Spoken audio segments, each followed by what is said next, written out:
Carmela, should we do an intro to this episode this time? Do you not have one? I didn't prepare Sorry, one. no. You know what it's like to not have a script. Yeah, that's right. But this wine It doesn't need an intro. Yeah, I mean, we're talking about 2 Buck Chuck. Wow. What else do you Right need there. to know? That's it.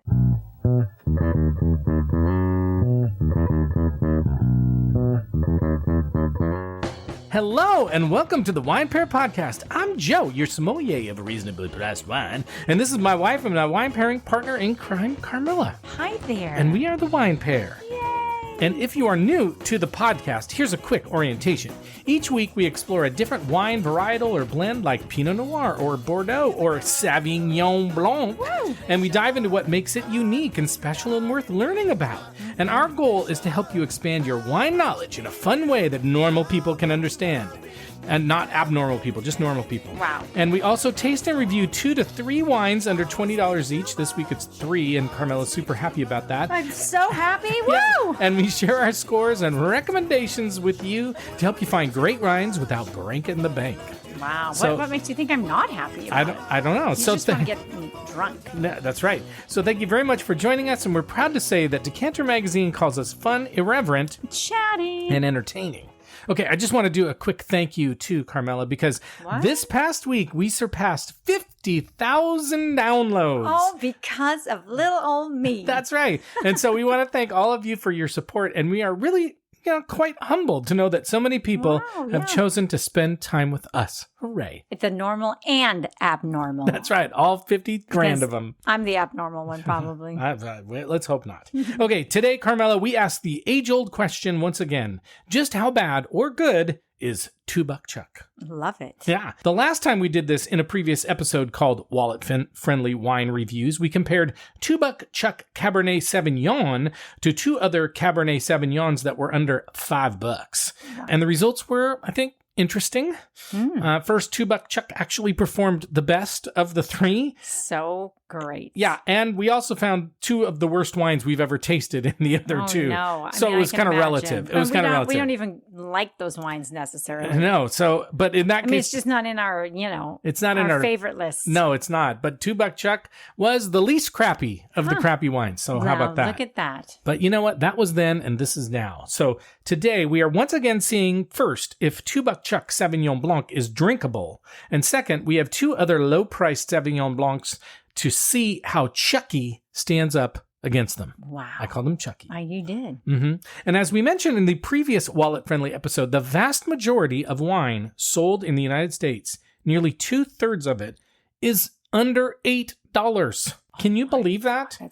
It's got to be accessible. Yeah. And so this is not just a hypothetical battle. This is a true test to see if we can find quality wines at a price point or if we can't. And we think it's... Again, it's a matter of opinion in some ways. That's true. It's true, no matter what. Gladly will have a type of wine that we wouldn't. Yeah. And that's okay. And that's okay. Yeah. And we're not going to do it in this episode, but there's another age-old question we should tackle at some point, which is, can you really taste the difference between an expensive wine and an inexpensive wine? Right. That's the thing, is if you already know the price. Yeah. I kind of wonder if you're already skewed. Kind of thinking. Right. So good to think about. Now, the snobby side of me would just say, yes, you can tell. You have other sides? I have an unsnobby side, I guess. Oh, I don't know. okay. But I always do find it kind of interesting that we find the Costco Kirkland wines to be pretty good. And there are a lot of times they're, $10 or less, and they kind of outpunch their weight. So, and we do have one of those today, but we've never really pushed the envelope to see if like a wine under $20 is better than a wine over $40 or $50. I'm not sure that we ever will, but, because it's not really part of our podcast, but maybe someday we will. Who knows? And then the other thing I will say is there are lots of wines out there based on where they come from that are consistently less expensive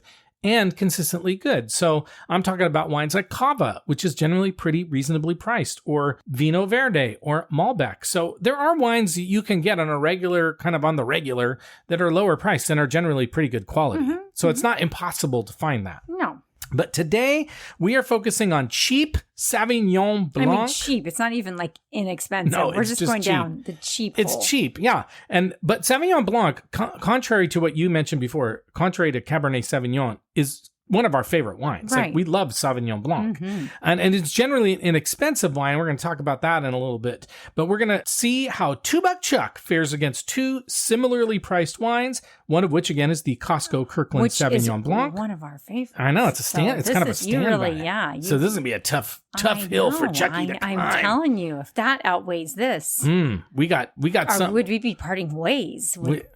Probably not. Probably not, because we go to Costco a lot more than we go to Trader Joe's. Yeah, but still. But first, before we do that, Carmela, you got to do our shameless plug. That's right. So thank you for listening to us and supporting our show. And if you haven't had the chance to do so yet, now would be the perfect time to follow or subscribe to our podcast. And another great way to support us is to leave a nice rating and review on our website or on Apple Podcasts or Spotify or some other podcast app if you're enjoying what you're listening to. And you can also follow us and see pictures of the wines we're tasting and trying today and weird AI pictures I like to make on Instagram at the Wine Pair Podcast. And you can contact us on our website, thewinepairpodcast.com, and you can sign up for our email newsletter there, which is coming out on the first day of the month. Oh my So God. sign up for it so you can get it. I'm so excited. And we want to make content that you care about. And so send us a note and tell us what you like and what you don't, and if there are wines you want us to try or winemaking areas of the world that you're curious about. And a shout out to Corinne. You reached out to us this week and you asked us about Armenian wines. Oh my gosh. So we're going to see if we can find some. Oh, I love it. Super exciting. What were the questions? Like, was she asking? She just said, would you consider doing an episode of Armenian wines? And I was like, will we consider it? Wow. It's on the list. Okay. We're going to try it. We'll see if we can find it. Perfect. And as we do every week, we'll tell you someone we think you should recommend the Wine Pair podcast to, because the best way for us to grow our listeners is when you let your family and friends know that you enjoy our podcast. And your word of mouth is so powerful because you have big mouths out there. Wow. That was not I shouldn't have said that. It was going really well until I said that. Right now That they're was distracted. rude. They're like looking in the mirror. Just tell your driving family a and big friends, mouth. you don't have a big mouth. Look in the mirror, you look fine. we haven't seen all But of you. if Most you're of you we driving, haven't seen. That's true. But if you're driving, don't look in the mirror to see how big your mouth is. I mean, it's true. mouths are important to be. How else would you get a sandwich inside of it? Right. Okay. And this week, we want you to recommend us to anyone who swears that you can't tell the difference. You don't have to swear. Shit. You can't tell the difference between an expensive wine and a cheap wine because they may just enjoy this episode. Okay. Yeah, okay. So for our topic today, though, because we always have a little topic section, if you haven't figured that out yet, this is the topic section. Carmela still doesn't know. I want to focus a little bit on Sauvignon Blanc because, again, like I said, we really like it. And it seems to be a popular wine that's not terribly expensive. And so the question is this, Carmela. Here's the question. You often ask me this question. Okay. Is Sauvignon Blanc the most reliably good and cheap white wine? Right. I mean, daily. You ask that all the time. Yeah, it's always on the tip of my head. Mm-hmm. Like, come on, give it to me. Give it to me straight. And I didn't steal this from them, but Wine Spectator had an article with a very similar theme from several years ago called "Is Sauvignon Blanc the world's most reliably good white wine?" Now, I didn't. I looked it up. I put it in the Google machine. And is it? I mean, is that even a question?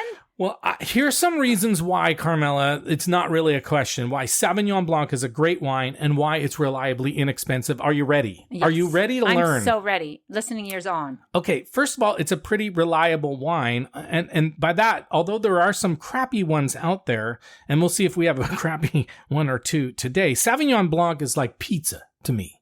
Like the worst it's ever going to be is pretty good. I love it. You know what I mean? That is such a good analogy. Yeah. So it's a good food wine. It's generally, when it's made well, crisp and refreshing, and it's zippy. And so it's kind of fun. And my dad likes it. Yeah, like exactly. We can agree on that, too. Yeah, and it's got nice flavors like tropical fruit kind of flavors or peach, like orchard fruit flavors and all that kind of stuff. So anyway, Sauvignon Blanc. So that's one. A second reason is Sauvignon Blanc grows pretty consistently and pretty easily in many different climates. And it's made pretty consistently well in lots of different areas of the world where you can find lower cost wines. So like the classic region for Sauvignon Blanc is Sancerre in France. So if you've had a Sancerre, you're drinking Sauvignon Blanc, in case you didn't know. But there are other regions like Chile, New Zealand, South Africa, and Australia that make really nice, really reasonably priced Sauvignon Blanc. And you can find nice lower price Sauvignon Blancs from like Santa Barbara in California. So you can find them at good prices. Mm-hmm. A third reason why it's a great wine is because it doesn't need to age. You know, you can just pop that Sauvignon Blanc out of the fridge or refrigerator section in your local store. The Kirkland one is a screw top. And a lot of them are screw caps. Yeah. And so you just crack that thing open, down it right while you're in the store. Oh, You boy. know how sometimes, have you ever done this where you're at the store and you just start eating? Have you ever done this and you start eating something knowing that you're going to pay for it? People don't do that very often, but my mom would do that every once in a while. Oh, she would sample the grapes. Yeah, that was didn't mean thing. she was going to buy it. No, she just wanted to know if she was getting the right kind of grape. That was another thing. I want to know if any of your moms or grandmothers out there ever. She wouldn't crack open an apple. It was the grapes. I know, but for some reason it was okay to taste a grape. Nobody was going to Nobody tasted a pineapple. That. Nobody was like, I wonder if I should take a little bite. Who brings their knife and starts to a pear pineapple? Do you pear pineapples? I don't know.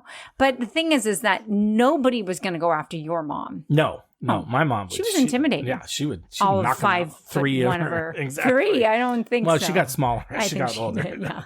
Now, back to the Sauvignon Blanc. It doesn't mean that every Sauvignon Blanc is going to be a winner, but if you and I are going out to dinner, and there's you and me? Yeah. Or you and the people listening? Well, I mean, if any of us, if you out there listening right now, if you go out to dinner with me and there's a Sauvignon Blanc on the... And now I'm just inviting everybody. Yes, you brought it up. I was just clarifying. You can go out to dinner with me. It's fine. Okay.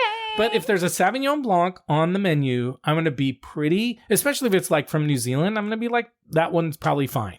We're probably going to be okay. Fine? Yes. And probably better than fine. Probably. Okay. And it doesn't, and also, now, not everybody loves Sauvignon Blanc, right? Like, we don't love oaky Chardonnay, whatever. Some people don't like it because they feel like it's a little too light, a little too fruity. It's okay. But I do think it's hard to find a Sauvignon Blanc that's offensive. I agree. Right? Like, usually they're this is a nice wine. I don't know. But I don't think so. Yeah, I agree. But, that's what makes wine great, because different people have different opinions and all that kind of stuff. And it's okay if you don't like it or you like it or whatever. But I will say this one thing, that after doing this podcast for a couple of years, and it's our 140th episode plus. Holy cow. And we've tried a ton of different wines, a ton of different varietals, and there are very few now. I would say we were pretty opinionated in the beginning, but there were very few varietals that we would just outright say, that's a bad wine. Like Carignan, maybe. Maybe we just say... We may have to go back to that. I don't know if I ever want to. Okay. But even we can find a Chardonnay or a Cabernet Sauvignon that we like. Right. Even we can do that. Right. And it's probably because of all the exploring we've done. Yeah. I mean, we used to be very dismissive of rosé, and now we love it. We love it. Yeah, exactly. True. So if I can do that, if you and I can do that, change, be open-minded. But wait, I am open-minded.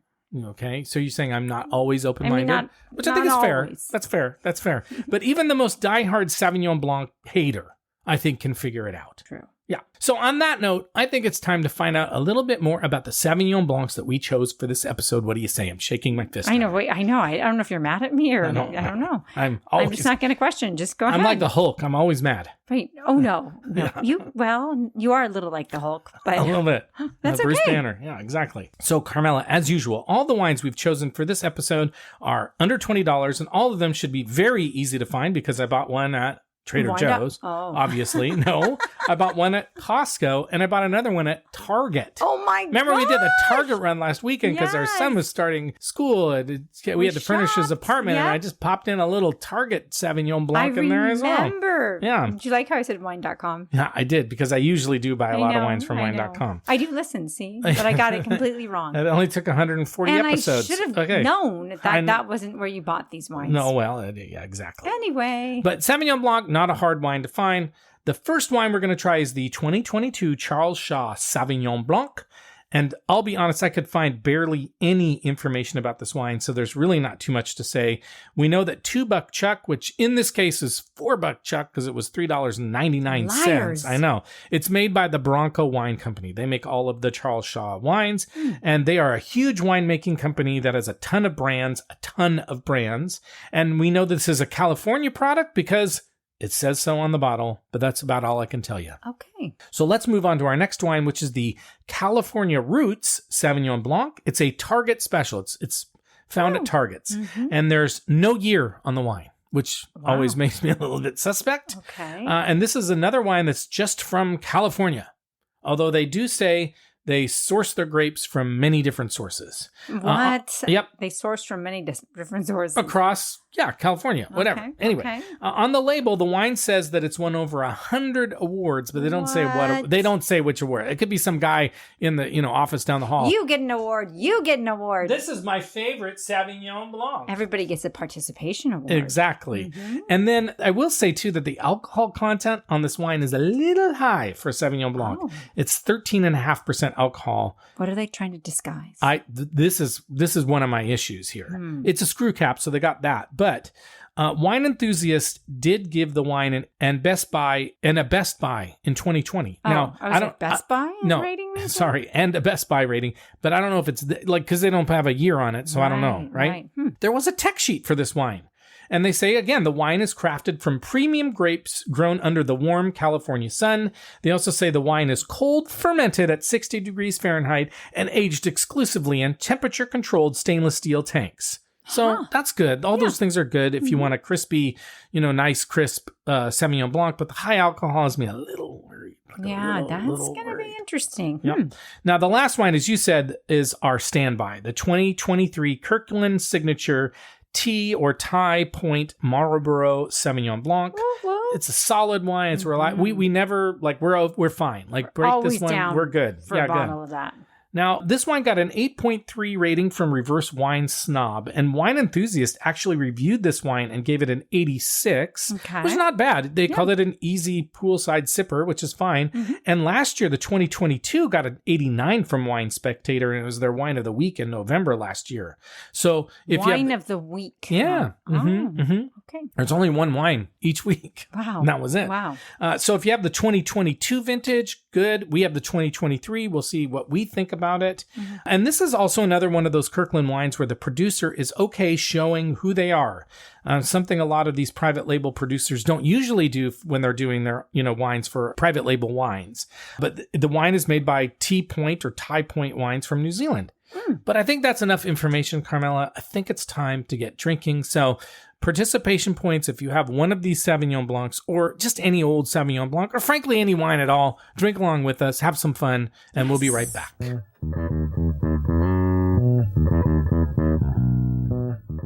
Okay, we are back and we're ready to try our first wine, and we're starting with a banger right out of the gate. Woo! We're going to start with the Charles Shaw Sauvignon Blanc from California. It was a 2022. It was $3.99, so not $2, but $4, Chuck. We got it at Trader Joe's, 12.5% alcohol, 100% Sauvignon Blanc as far as we know, and no professional ratings that I could find. But before we taste and smell it, what's the color? How would you describe the color? It's dark. It's pretty dark. Really? I think so. I mean, I don't know. It's pretty typical of a Sauvignon Blanc, don't you think? I mean, it's yellowy. Yours kind of, maybe against the wall in the light, it looks a little darker than mine. Yeah, I don't know. I actually thought it was pretty light colored. Oh, interesting. Yeah, it doesn't look like a Chardonnay for sure, But I don't know. Maybe a little darker. It'd be interesting to put it next to like the Kirkland. Yeah, well, we'll see. But usually it is a very light wine. So what are you smelling? So, smelling. A little melon. Yes. Yeah, a little melon. Mm-hmm. And I would say maybe a little peach. Mm-hmm. I think so. And I also am getting a little touch. At the beginning, I was getting a little bit of that gasoline. I thought so too. A little bit. Just a hint. What else are you smelling? I'm getting a little apple on it. Okay. But I agree. There's something like gluey or kerosene or something gas on it. Sometimes they talk about like cat pee and that kind of stuff. But I don't smell that on this, but we have definitely experienced that. Mm-hmm. But it's not unpleasant. Like it smells fine. I think it smells nice. Yeah. Okay. Well, let's try it and see what we think. Whoa. You don't like it? It's just not smooth. I mean, it's like I felt like I started drinking an apple pie, like the whole pie, it's like thick. in a glass. It's kind of thick. Like somebody put an apple pie in a blender and just made me drink it. It's super yeah, there's something about the syrupy. It doesn't have that refreshing. Oh boy, he doesn't like it. If you could see his face now. It's got a real strong aftertaste. It's got a kind of a gluey, what it kind of tastes like on the aftertaste. I'm not even joking. When you lick an envelope? Ooh. When you lick an envelope and you have that glue taste afterwards? That's what I'm tasting on the aftertaste. Sticking around. It's not, yeah. Literally. It is, or like a stamp. Mm-hmm. Yeah, that gluey strange, like, or like if you, I don't know, you lick something you're not supposed to lick. Yeah. And it tastes like an whatever that means. I don't know. Have you been licking things that you're not supposed to lick, Carmela? I don't feel like you have been. I just couldn't put my tongue on it. Oh, well, this is getting strange. Anyway, but the fruit, it's like overripe, but yet somehow still tart fruit. Yeah, but it's like old tart fruit. Like sometimes you get something. Oh boy. You get like a pear and it never ripens. Drink and you made me laugh. Well, you get a pear and it never gets ripe, but then you bite into it anyway and you're like, oh, now I think it's gone bad. You know what I mean? Like that almost has a little bit of that to it. Yeah, this wine makes me want to cry a little bit. I'm not. He's kind of. I'm not having fun. I'm not having fun. Oh, what this is work. Food would you pair? Now it's become work. What food would you pair with this? I don't want to even. I'm not sure I want to finish it. No, but what food would you eat with it? Nothing? What about like a tortilla chip? Chips would be good. Even like, something salty. Yeah, and maybe really, really, like, your dad hates to eat spicy things because he's like, I can't taste anything afterwards. You want something super spicy. Yeah. I'm not really sure I'd finish this wine. Oof, no. Okay, so we're going to... like you said, it's hard to find a bad Sauvignon Blanc. So we found one. Congratulations. Okay. You've done it. Yes, we did it. Okay, so as a reminder on our rating scale, we rate on a scale of 1 to 10, and there's no half points. 7 and above means we're going to buy it. 4 below means we're going to pour it down the sink. And a 5 or a 6 means we drink it. Like, we'd happily drink it and finish it, but we're probably not going to buy it. So what rating are you giving this wine? Okay, it might be a little generous, actually, but I'll give it a 4. Really? Yeah. I'm not really... I could have some of it, but I'm going to look for somebody to hand it off to. No, I'm giving it a 2. Wow. Giving it a 2. And if I had my way, I would take this wine and I would smash it on the ground. Oh my God! I'm so angry He's about so it. mad. Oh, wait. I took my headphones off for that one. Wow. Do you know we wear headphones, people? Funny enough, he's still smiling. I know. I mean, it's really not good. Wine is wine. Yeah, it's really not good, though. No, it's not. I mean, I guess if I were like forced on a desert island and I only had this wine to drink, I'd drink it. Well, but it's not good. I mean, you'd need It's something. going down the sink. Yeah, we don't want this. No, it's going down the sink. It's too bad. Well, it's only $4. That's what I mean, though. Like, too bad it's not like a steal of a deal. I know. No, it's a bomb. Okay, we're going to take a break and we're going to try our next wine. Okay. Okay, we are back and we are ready to try our next wine. But before we do, we were having a little chat during the break because we have a little break. Yeah. And that Charles Shaw is a total college, like it's what our daughter would have bought in college and like been fine. Well, with I it. probably would have bought in college. Sure, for sure. That's what it is. Yeah. But if you're an adult, like a real adult, like don't. No, and we were also saying like these are just you would never give these kind of bottles of wine like as a hostess gift. No. Or they're really basic looking. Yeah. But you're looking at the new one. So let's talk about this one. This is the California Roots Sauvignon Blanc. It's from California. No vintage on the bottle. Got it at Target. 13.5% alcohol, 100% Sauvignon Blanc. And the 2018 Wine Enthusiast gave an 87 rating to. But let's see. What's the color? The color on this one is light. Again, it's very lighter. Light. This it's is lighter. much lighter. Look at how that. Whoa, this is lighter. See that? Can you guys see that? No, can you see Everybody, that, can you see that? Yeah, take a good look. No, it's very light. No, but I'm telling you though, truly. Yeah. Much lighter than the other one. It's like... more traditional. Yeah. Okay. Nice. Okay, what are you smelling? Well, you noticed something. I noticed something right off the bat, although it's kind of dissipated a little bit. I did get kind of that cat pee smell. A little bit pee-pee. Little pee-pee. Oh. Well, but I feel like it's opening up a little bit, maybe to a little bit of lemon, actually, a little bit of citrus. Little citrus, and I think a little bit of apple, too. It does have a skosh of that glue on it as well. I think it's a little floral, too. Maybe. Yeah. Maybe there's some like a white flower. I was just going to say like a lily or, nothing like a pretty like subtle floral, like non-offensive floral smell. This one's interesting. On the swirl, it actually gets better. I feel like I'm getting more apple and pear, maybe even a little peach on the swirl. Sometimes when we swirl, you get more of that like earthy, some of those flavors. But this one, I feel like I'm getting more fruit on the swirl. It's funny. I don't think in the last wine we really talked about what we were tasting because it just tasted so bad. I said it tasted like licking a envelope. Oh, that's the right. glue Yeah. after. We didn't talk about overripe sorry. fruit. No, you're fine. Yeah. But let's taste this one and see what we think. All right. It's like, you know what it tastes like to me? What? It tastes like one of those, they have those like sparkling sodas that are kind of like a hint of flavor. It's like a hint. Yeah. It's like Sauvignon Blanc water. That's what it tastes like to me. Right. Like a super LaCroix thin. or a bubbly with just... Actually, it tastes like a Sauvignon Blanc that sat out in the sun that you put ice cubes in. it's very watered down. It's super watered down. Yeah, it is. But it's definitely got like a pith taste to it. I think there's a little bitterness on it though too. You know what I'm having a really hard time believing? What? So first, I agree with you. It does have a lemon, not pith, but what do they call that when you The rind? Yeah. Or the zest? Zest. Mm-hmm. I can't believe this is 13.5% alcohol. It does not have it's a not really... very hot. No, it's not. It's... For a white wine, 13.5, you expect to get a little bit of on it. And it's not. It's very watery. Yeah. But it does have that lemon pith, like you were saying, zest. There's something very bitter on it, I'm finding. Yeah. It's not, it's like, it's okay. What food would you have with this one? I think you could have food with. Yeah, and I think it would be very good with spicy food, fried food. Mm-hmm. I think I don't think that you want anything too delicate. No, this. it's funny because, we're going to go to Japan pretty soon. And I'm like, I don't think I'd have sushi with this wine. I think it would kind of overpower delicate. it. Yeah, that's too, like any type of white flaky fish. It's not gonna go well. I think more Pizza, like a white pizza. Yeah, or like a cream sauce pasta or pasta con vongole or something with clams. Right, something bready or something spicy. Yeah, I think that would work. Mm-hmm. Well, let's rate this wine. What rating would you give this wine? Well, I will definitely finish it. Maybe a 5. Yeah. To me, this is like a classic 5-er. Like, this is a 5.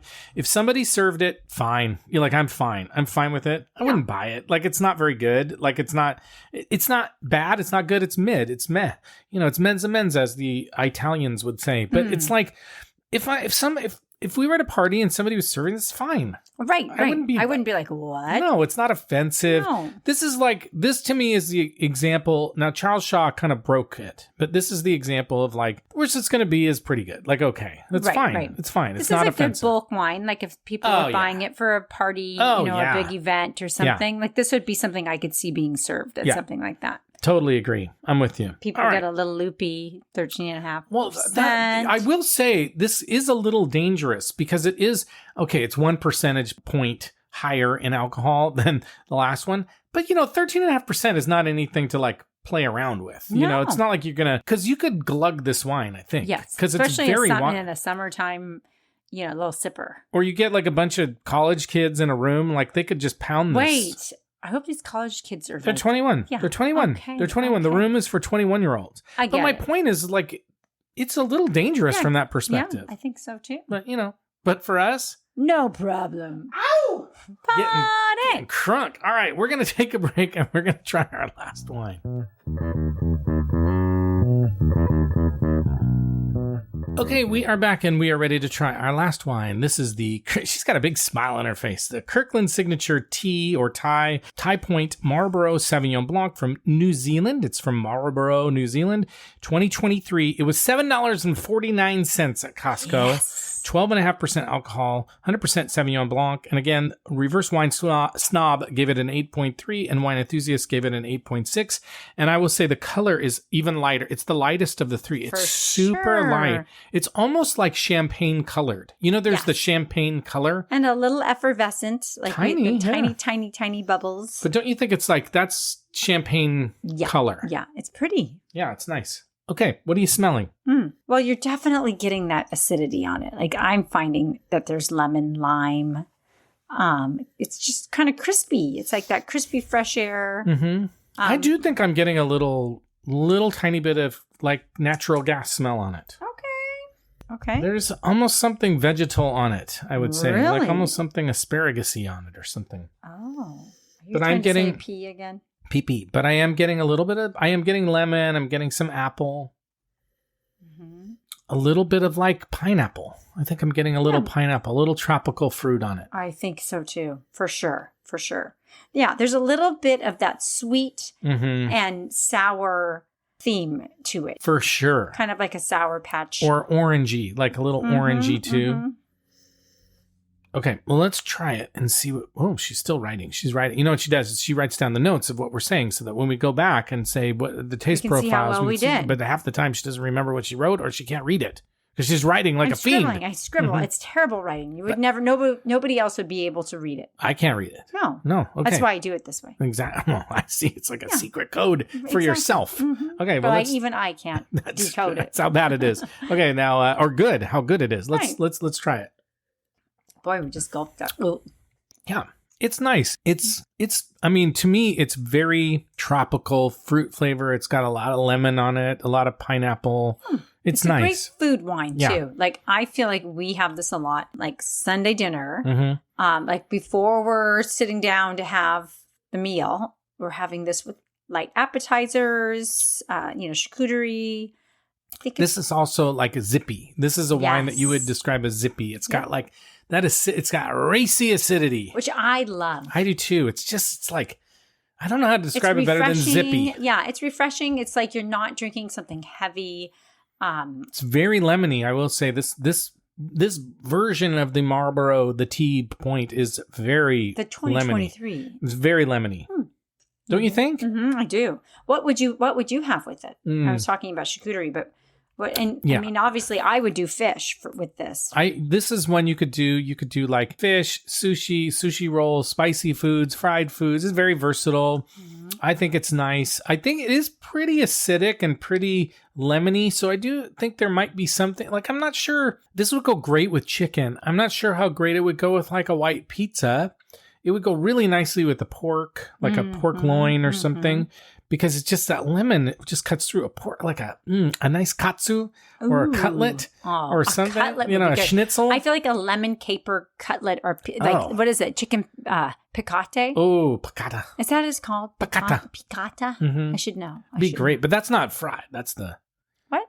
Piccata is not the fried one. Yeah, but no, you do. You give it a little flour dusting and then you... dust it. Yeah, dust it up. You want to get into a dust up? What did you think? What's dusted? I was just thinking, like you were. I was thinking more like a cutlet. Well, those are breaded. Right. Oh.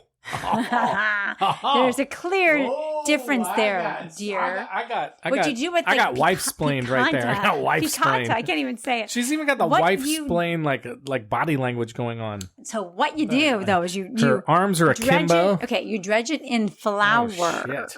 I'm and then you really have a little olive oil, getting right heated up, and then you give it a quick sear. Nice. I like it. Okay. What rating are you going to give this wine? I love this wine. I just love it. I'm going to give it an 8. Oh, wow. An 8. I'm giving it a 7. I think it's solid. I think I've had better ones of these before. This one's super zippy, like super, super acidic. I think sometimes they can be a little more appley or a little more like balanced of the tropical fruit. This one's super lemony, but I don't mind it. I like it. It is extra lemony. Yeah. Okay. So which one of these wines are you finishing tonight? Hands down. Chuck. What? No, okay. We're going Kirkland. All day, all night. We're going all night. We're going to Kirkland. Yeah. Do you people know out there in listening land that Kirkland is a little city out here near Seattle, and that's where the name comes from because Costco was started out here? I mean, do people really know that about Kirkland? I don't know that they do. Man, I gotta say, like that is a huge honor. Like, I mean, people don't know Kirkland's just a tiny little. It's a cute town. Nothing in comparison to Seattle. It's cute. It doesn't have anything on Seattle. But it is like to be given the whole country gets. Brand is Kirkland. Kirkland signature this. And Kirkland it's just signature this that. tiny little, like what a. Well, it's not that small. It's not like it's 3,000 people. Tiny, it's not that small. No, but I mean, it's kind of a big deal. Okay, let's go. All right. Move it along. Okay. Taste profiles expected from a Sauvignon Blanc. Can you look at your scribbles? Wine Folly says gooseberry. What? I know, which is like a tart apple, honeydew, grapefruit, white peach, passion fruit. Okay, yeah, a little bit of that. The Charles Shaw Sauvignon Blanc, I couldn't find shiznit about Oh. it. Nothing. So whatever no we tasting said notes. It's goes. fine. Yeah. California Roots Sauvignon Blanc. The bottle said lively passion fruit aromas and crisp citrus flavors. And Wine Enthusiast in 2018 said this fresh and tangy wine is light-bodied and refreshing. It offers subtle mineral aromas and soft citrus accents, and the price is unbeatable. Well, So we have, what did we say again? well, we had a little bit of cat pee, and we did have like some white flowers and apples and citrusy. Mhm. Well, a little bit of that. Okay, Kirkland's Signature. The bottle says tropical fruit flavors, vibrant lemon lime citrus notes, and crisp acidity. Agree with that. Wine Enthusiast said a fruit salad combo that's both tropical and citrus with herbal notes just beneath. This is an easy poolside sipper with a rather shrill acidity and a limey finish. I agree with that. Super shrill super acidity, I can acidic get and behind that. lime. I think lime Yes, on the finish. Yes. Mm-hmm. Reverse Wine Snob says begins with clean, pleasing aromas of lemongrass, citrus, grapefruit, and herbs. Grapefruit is good. We didn't talk about that. No. It's a classic, crisp and fresh New Zealand Sauvignon Blanc. Wine reveals lots of deep flavors. A wine of this low price shouldn't have this much depth of flavor. Good balance, pleasing texture, and bright acidity. Filled primarily with rich and juicy grapefruit, green apple, citrus, and a little guava. Okay. So there you go. Yeah, I love it. Well, I think it's a Carmela, great bottle of wine. Wallet-friendly wine reviews, let's just say this. Go with the Kirkland, skip the $2. Yeah. Not very good. You know what? It's a steal of a deal. No the matter how you Kirkland is a cut it. steal of a Yeah. deal. I mean, $7.49. Like, buy it by the case. Right. You'd be crazy not to. Right. And the screw cap and the whole thing, it's easy to deal with. It's kind of a cute bottle.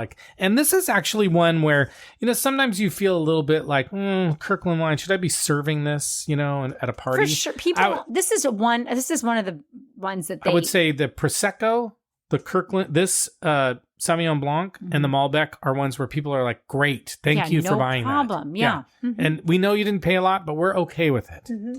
Okay, Carmela, so it's time for us to go. But before we do, we want to thank you very much for listening to us. And if you haven't done so yet, now would be the perfect time to follow or subscribe to our podcast. And also, if you're enjoying what you're listening to, leave us a nice rating and review. And that's a great way for us to get more followers. And another way is just tell your family and friends about us. Just brag a little bit. Hey, brag. I followed this Wine Pair podcast, 50,000 downloads. You can be like, look what I found. Yeah, I was with them from the very beginning. Right. And I think highly of them and I'm as normal. people. You can say, and I'm normal. And I'm normal. I'm one of their normal people. Yeah. We'd also love to hear from you about a wine you'd like us to taste and review. So you can leave a message for us on our website, thewinepairpodcast.com. You can join our email newsletter there. And remember, the next one's coming out, or if you miss it, you can email me and I'll send it to you. And you can also reach out to us at joe@thewinepairpodcast.com and tell us what you want to hear, what you don't want to hear, if you want Carmela to talk more, talk less, whatever it is, just let us know. Wow. Mm-hmm. Don't bring me into this. Don't bring me down. Okay, and all right, with that, we're going to sign off. So thanks again, and we'll see you next time. And like we like to say, life is short. So stop drinking $2 Chuck Shitty Sauvignon Blanc. True. Amen, sister. Bye. Bye. And the happy ending at the end of our story. Always think too much, always drink too much, always pray too much, always play too much. And when I'm with you too much, I fall in love too much. And when I'm away too much,